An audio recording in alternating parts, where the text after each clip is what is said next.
sins. Salamat sa Panginoon. Tayo mula natin tumayo. 24, verse 15, Joshua. If you're looking for a New Year's resolution, ito isa sa pinakamagandang New Year's resolution. Joshua 12:15.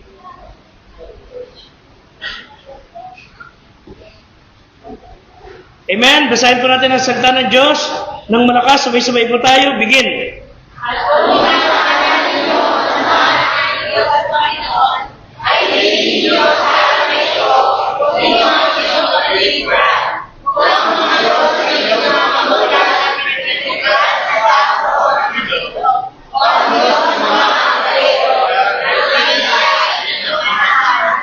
Ngunit sa garang akin at ng aking sangbayan ay maglilingkod kami sa Panginoon. Salamat sa Panginoon. Tayo lang tayo magsipo. Pagpalain ng ating Ama sa Langit ang kanyang salita sa pangalan ni Kristo ng ating Diyos at tagapagligtas. Sabi po ni Joshua, okay, maglingkod kayo sa gusto nyo. Piliin nyo kung sino nais sa paglingkuran. Pero para sa amin at sa aking pamilya, maglilingkod kami sa Panginoon. Mga kapatid, remember this. Serving God is a choice. Yung maglingkod ka sa Diyos is your choice. Again, if you're not serving God, you are serving the devil. Pag hindi ka naglilingkod sa Diyos, naglilingkod ka sa diablo. Matik yun. Hindi pwedeng, hindi ka naglilingkod sa Diyos, hindi ka naglilingkod sa kaway. The very thing na nais ng diablo, wala kang gawin para sa Diyos, at kayo ay bumigay sa ganung bagay, you are actually choosing Him. So, would you choose to serve Him? Hindi ka lugi, hindi ka talo. Pero isang napakayamang bank president, nilapitan siya ng isang trainee, at sa kanyang paglapit, mga siya sa tagumpay ng bank president, and he asked him, Sir, ano po ba ang sekreto ng inyong tagumpay? Well, the secret of my success is I make good choices. Lagi na lang ako ay marunong pumili ng tamang pagpili. And so, that's good, sabi ng training. How did you learn to make good choices? Well, natutulong kong gumawa ng good choices when I learned experience while making bad choices. Ang ibig sabihin, sa pagkakamali niya, natuto siya. Hindi yung nagkamali ka na, ulit pa na ulit. Tulad nung nabulta natin, tulad sabi ko nga kahapon, batang babae, sinugod sa ospital, durug-durug ang kanyang kamay, 13 years old, batang babae, naputukan, alam namang walang tigil ang delikadong buhay, nagpaputok pa rin. Hindi ko makitaan ng habag. Bakit ito nagpaputok? 13 anyos, lasing. Again, 13, 14, 15, 16, 17. You don't need boyfriend. Go wash the dishes. Amen? Ulitin ko. 13, 14, 15, 17. Wala kayong kailangan boyfriend, girlfriend. Punta kayo sa kusina. Maghugas kayo ng plato. Maglaba kayo ng lalabahan. Magmismis na mga kalat. At merong manliligaw sa inyo mga young people, just we call it this in public. Mga lalaki, liligawan kayo, lalo na unbeliever. Magpaano kayo kay Pastor Kamo? Yes, seryoso ko. Kayo mga lalaki, manliligaw kayo, magpaano muna kayo sa akin? Huwag niyo sabihin malakas kayong Kristyano. Ang dami na alam kong Kristyano, nagpaligaw sa hindi Kristyano. Ganda lalaki kasi, ang pugi-pugi kasi, at tali-talino kasi, tas binundis lang. Tas nga, iniwan ka. Kaya naman lalaki, nagpaloko ka, ganda-ganda kasi. Kumikilip-kilip ng kanyang matang yun, pilik matang yan. Naloko ka. Pinaiyak niya ang puso mo. Hindi ako nabibiro, mga kapatid. Napakarami ng tao ngayon. Ang batang ina, nagpababoy sa mga taong mali ang isipan. You know why? Bad choices. Pinakita kahapon sa isang video kung sino nag-send. Ay, yabang niya, yung meron sa papatog doon, yabang niya, magkaraoke pa sila, mamaya nagsigawan sila, nagkalukulo ko rin camera, napula putong na kamay niya. Sabi ko, ano ngayon? Iyak ka ngayon. Sabi na sa Congress, may discount ka na, PWD ka na. Napagtatawanan ka dahil sa kabulustugan mo. Yung mga nagpapaputok ng mga motor dyan, kumikilala kayo, sabihin nyo, magbago ka ng tambutso mo. Bilang na araw ng motor mo, maniwala kayo sa akin. Bilang na araw ng mga motor na mayroong maingin na tambutso sa ating barangay, sabihin nyo na sila. Hindi po maganda ng ating barangay, ikulapulan ng mga kabataang ang yayabang na ang utak ay hindi mo alam kung saan lupa hahanapin. Kagabi, ano kami sa isang lugar, naghanap kami ng isang tao. Kumaat ang mga kabataan ito, lukon-lukon sa napakaingay na tambutso. Mga kapatid, bawal po ang may maingay na tambutso. Batas po yan. Batas yan. At yan ang kandidato pupunta sa ating church. Talagang uutusan ko yung mga yan. Ipatupad yung batas sa ating barangay para tahimik ang bayan. They have to make a choice. Hindi po pwede ang buhay dito na kayo ang siga, nakakapamirisyo sa kapwa. At hindi po kasigaan yung yabang-yabang sa karsada. Puro kayabangan. Parang nagkakasar tuloy ako pag nakita ko nabangga yan, Pedro. Parang gusto kong tumawa eh. Eh mali naman. Hindi naman tama yun. Ang ibig sabihin mga kapatid, kaya napapahamak ang tao because of bad choices. If you want to make a lifelong journey sa mundong ito, serve God. Paglingkuran niyo ang Diyos. Matuto tayong magpakumbaba. And I just believe that all of us can testify na tayo nabubuhay sa ating panahon ngayon na meron tayong mga karanasan na napariwara ang ating buhay, napahamak, napatok tayo because of that bad choice na ginawa natin. Na yung maling desisyon natin, ipinahamak tayo, inalagay tayo sa sulok, nakatunganga tayo sa mga tao habang sila nag-aasenso, gumaganda buhay, you remain in the bench na yung dahilan na malimang pa siya, inilagay ka rin sa sulok while others are flourishing, develop ang kanang buhay. Rather than you occupy the center stage, rather than you occupy yung magandang buhay, magandang kalusugan, andun wala kang tingin kabibig, walang tingin kainom, 13 anyos umiinom. Anong klaseng mga anak yan mga yan? Anong klaseng magulang meron yung mga yan? That bad news will ruin their life. Sabi ng Bible, ang kayabangan ay sinusundan ng kapahamakan. Ang pagpapalalo. The good news is that we can begin to decide to make good choices. 2025 na po.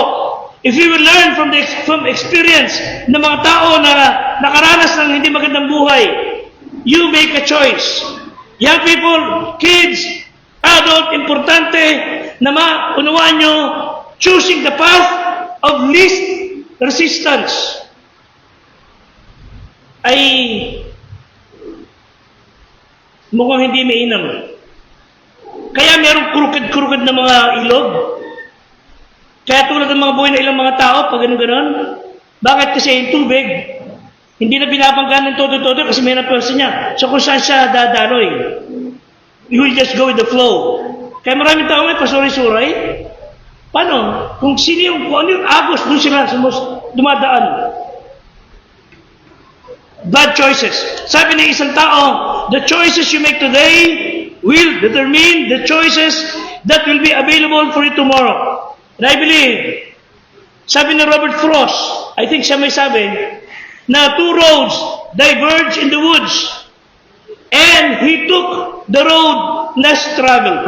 Meron ba kasi ibig sabihin? Yung road with less resistance, meaning ilan lang ang nagsisikap dumaan doon. Pwede mo rin daanan para ikaw ay may sariling lakad. And he chose the road of less traveled. Doon sa tumungo sa mga konti lang ang nagbabiyahe. Hindi kagaya na ilang Chinese. Kaya kwento ko sa inyo. Sabi niya isang Chinese na naghihingalo siya. Negosyante. Anak ko, asan ka anak ko? Asan panganay? Asan bunso? Asan kuya? Asan ate? Habang bago siya mamamatay, sabi nang, Papa, ito si Bunso. Oh, Bunso, kita-kita, salamat. Kita-kita. Asan ate? Papa, ito si ate. Oh, kita ko. Kita-kita ate, salamat. Tapos, nagyan siya. Bago ka patay, asa si kuya? Oh, ito si kuya. Buti kita-kita, kuya. Tapos, hindi mamamatay na siya kunyari. Teka, andito Bunso, ate, kuya. Sino ba tayo tindahan natin? Wala! Namatay. Hindi na tayo sa istorya. Hindi na natapos. Punta daw sa langit. Yung in-check. Pero lang naman ito, ha? Tata, in-check. 200. 200. So dito, isa doon. Dito, konti tao. Konti tao. Dito, dami tao. Ang dami. Ang tuwa siya. Sabi niya, Pedro! Bakit? Bakit dito konti tao? Ba't dito dami tao? Kasi dito, punta langit, konti lang. Diyan, pag si Pedro, in-check lang ito, no? Dito dami tao kasi impyerno yan. Bakit mo naman natanong? Kasi, pwede ba dito ako sa kanto? Bakit? Tayo ako tindahan dito. Dami tao dito eh. Kita mo na. That was a choice. Di ba? Hindi yung konting pera, inom. Konting barya, sugal. Di ba? You should make a better choice. Kahit na maraming tao, ayaw dumaan doon. But if that road leads to development, pag-asenso, less travel, less resistance, sige lang. Basta yun ang tamang pagpapasya. Sabi ni isa pa. So, you saw a thought, nagtanim ka ng kaisipan, aani ka ng kilos. Then, pag dumani ka ng kilos, nagtanim ka ng pagkilos mo, aani ka ng habit. You saw a habit, then you will reap a character. You saw a character, you will reap a destiny. Nagsimula sa isang pagpili. Ano po I think it was Abraham. Alam niya siya ang magiging ama ng maraming bansa. Nadinig ni Sarah, na kanyang asawa, na magiging father of all nations. Pinangunahan niya Diyos. Sabi niya, teka, may ganda kami. Baka hindi na magkaanak itong asawa ko. So, ginawa niya, siguro ng paraan. Pinangunahan niya ang Diyos. Yung asawa niya si Abraham, ipinakala rin sa kanyang katulong, at binuli hindi niya binuli, iniyan niya magkaibigin yung dalawa, at nagkasala si Abraham, tama no, ito si Abraham, and then, si Hagar na katulong nila na anakan, itong si Abraham. Nung nabuntis, nalaman ni Sarah na hindi ng kalooban ng Diyos, pinalayas yung mag-ina, lumayas yung Hagar, pati yung anak, at pinabayan sangan-sangan, bigyan konting pagkain, lumayas ka rito. Umiyak si Hagar. Nakita ng Diyos yun. Sabi ng Bible, and God sees you. Nakikita ka ng Diyos, and I will bless you. Pinagpala ng Diyos si Hagar at kanyang anak. Ano niyo? Sila ang isa sa makapangyarihang bansa ngayon sa buong mundo. Ang Arab nations. Ano ginawa ng ilan dyan sa kanila sa ating mundo ngayon? Maling desisyon! Nagbunga ng Ismael. Doon ang galing ang Islam faith. As para sa di umano. As sabi natin, it was the matter of a choice na nag-prompt kay General Joshua to call the congregation na mag-build ng altar doon sa Shechem. And you will remember, mga kapatid, yung Joshua 20:15, doon sa Shechem, it was the place where Abraham stopped and built an altar at doon inhandog si Isaac. That place called Shechem. Doon tumigil si Jacob, nagkusan siya, inalis yung mga idols na hindi tama sa Panginoon. Inalis yung idols sa pamilya ng mga tao. Doon din sa Shechem, kung saan si Moses, sinabihan si Joshua, na kayo ay dadaan sa River Jordan at magkakaroon kayo ng tagumpay. That same place. 1,000 years from the time na ating binasag ito hanggang sa panahon na si Kristo ay buhay. That same place, merong well. Kausap ni Kristo isang babae, drawing water from the well. That is Shechem. Sa pangunguna ni Joshua, sinabi ng Panginoon through kay Joshua, as for me and my house, we will serve the Lord. So, tayo mga Kristiyano, sa 2025, we will serve God. Amen? I hope you will serve God. Para kay Joshua, 110 years old na siya. General Joshua was telling them, ako po ay mamamatay na, but after I'm dead and gone, I want you to go serving God. Kung ako man ay mamatay at may pumalit itong pastor, tuloy lang kayo paglilingkod sa Diyos. Maglingkod pa rin tayo sa Panginoong Diyos. Serve God with all humility and sincerity. Dalawang bagay, mga kapatid, ang gusto ko i-share sa inyo. One, the renewal of choice. The renewal of choice. This was not the first time na inarecommend ng Diyos ang kanyang bayan to renew, na mag-renew ng kanilang pagpili. The first time, nagkaroon sila ng tipan. They made a covenant kasama si Abraham. Then they made the same covenant under kay Moses. Then they made covenant under Joshua. And 600 years later, gumawa naman sila ng covenant with David. So note that over and above, God requires His people to renew their commitment. To 2024, ano ba ginawa na natin sa Diyos? Sa 2025, anong plano niyo para sa Diyos? So God knows something about us. Kaya ang problema natin, ayaw lang natin aminin, na meron tayong dapat na desisyonan sa ating sarili bago pumasok ang bagong taon. So what God knows is that ang ating desisyon, ang ating pagpili, ay hindi, kumbaga, hindi pwedeng hindi mabago. Hindi siya nakaupit sa bato na nakapirmihan. Ano man, meron tayong pagpili, para lang yan nasa clean slate, pwede mong isulat, ganunin mo lang, pwede mo mabago. We will make a choice ngayon, pero problema, bukas wala na. You will respond sa altar call, lulud kayo rito, fine, very good, okay yan, pero pagkatapos yung tumayo, uwi kayo, wala na.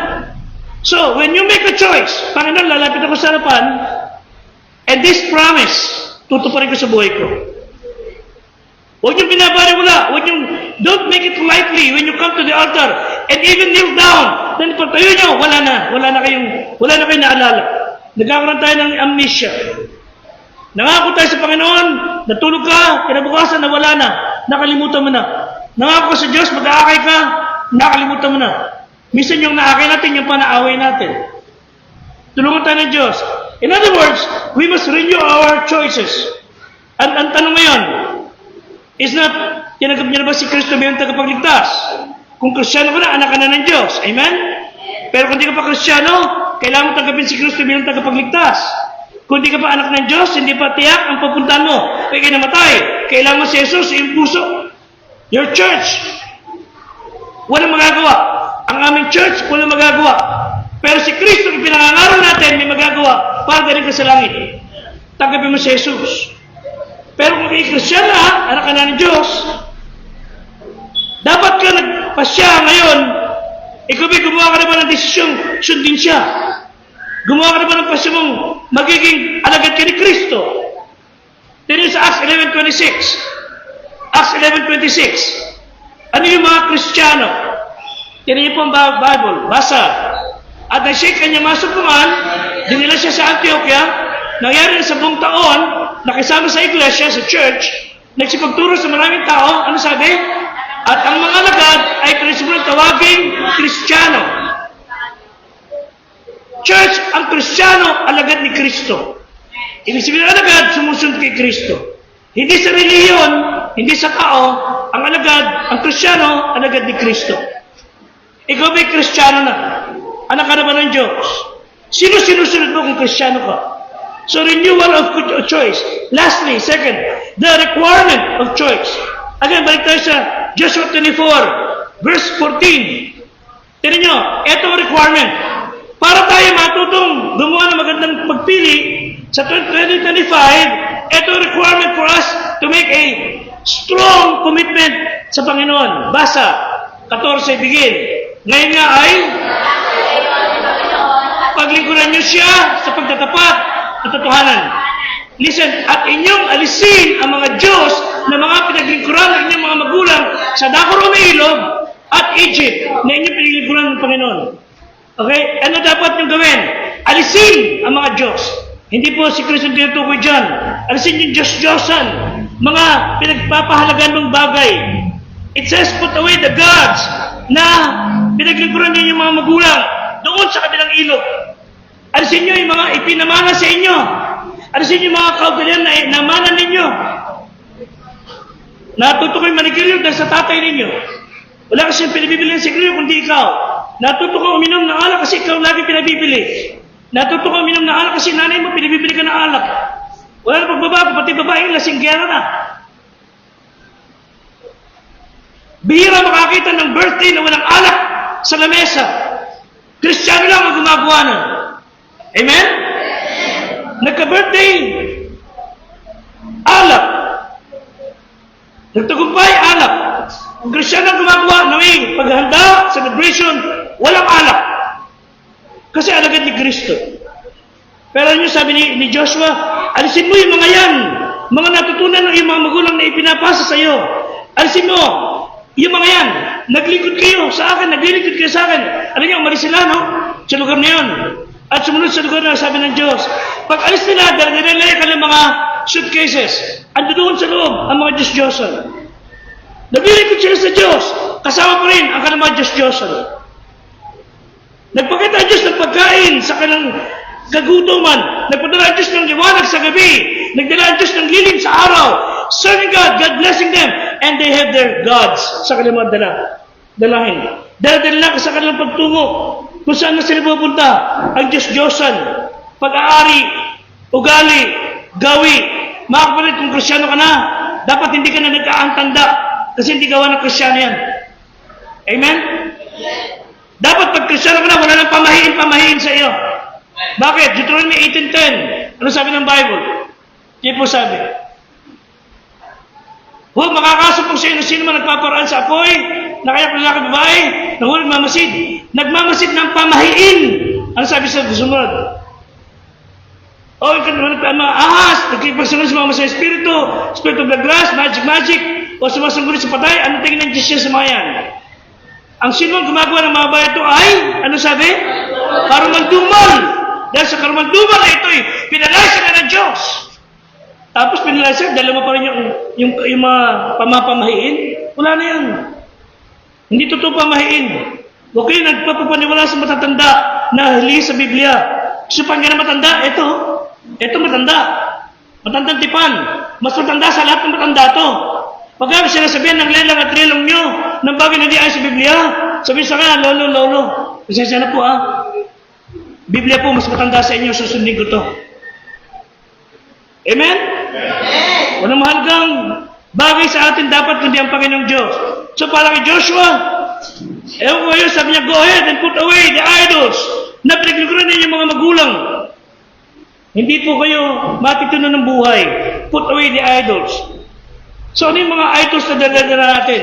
Dala natin kaugalian, tradisyon, natutunan sa ating maling pinanggalingang religion. Bisyo. Alisin na ho natin yan.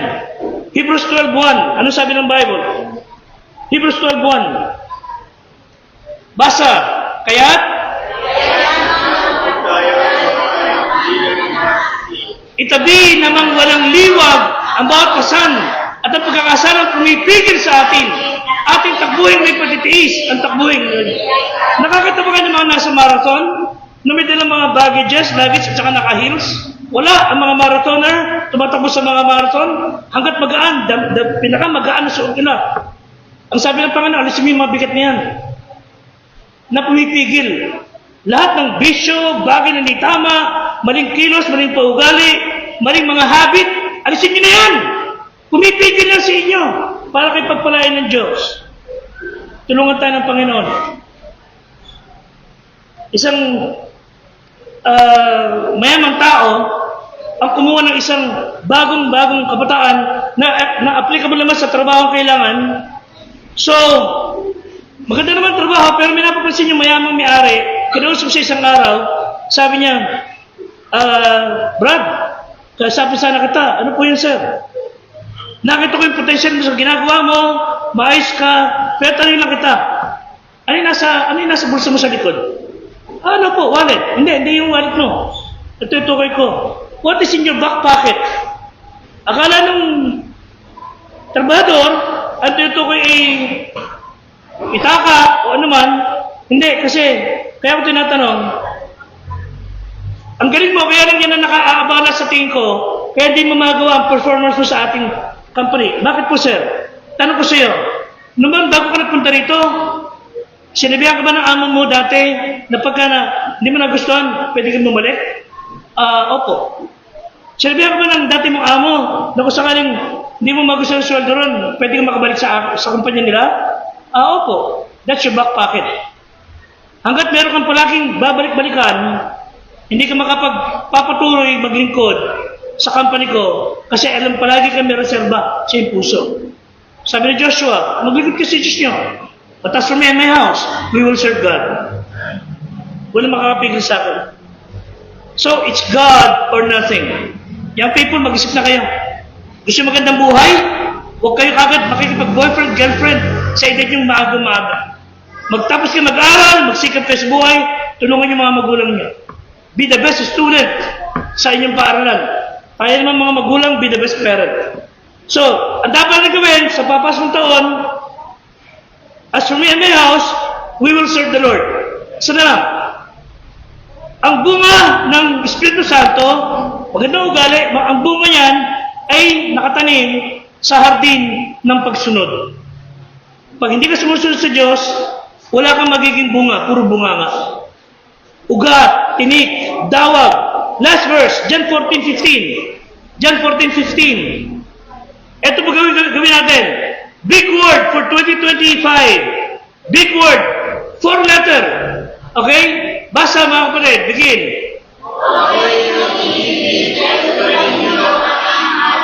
What is the big word? O-B-E-Y. Obey. So 2025, the big word for us, obey. Tayo natin tumayo.